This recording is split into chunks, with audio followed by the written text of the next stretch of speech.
Hey, do y'all remember this room? Let me show y'all around. We're making some major headway, just a few more things left.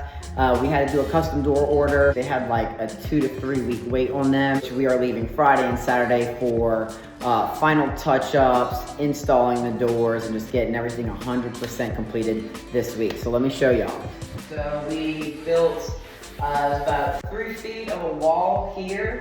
And we actually decided to have the entry door come this way. We saw and suggested for the homeowner was, you might visualize the door opening this way, but think about moving furniture into here, right? So if it wasn't something that was major need or concern for having the door on this side, besides like it was just the idea and they just kind of liked it, which if that would have been their final request after talking through it, we would have put the door there.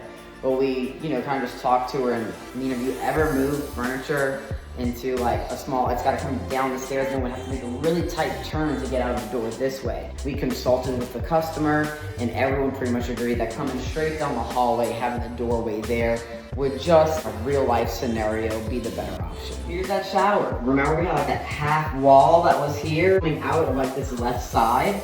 Well, we got to move everything. We created that, essentially like furred out the wall. Let me show y'all. We furred out that wall just a little bit here with 2x4s. Gave us enough space between that cinder block that's 4 feet at the bottom. And we were able to plumb everything up and have it just make more sense.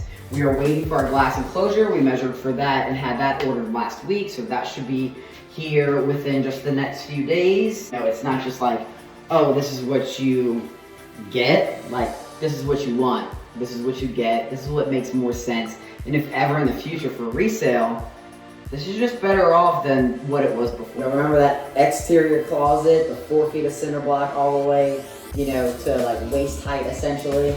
Well, now we are almost done creating this full master custom closet. We've got to put some rods in, but we are almost done. We have roofs all around 4. We have shelving at the top all the way around. Thinking about the space, right? So we think we had the cinder block at the bottom.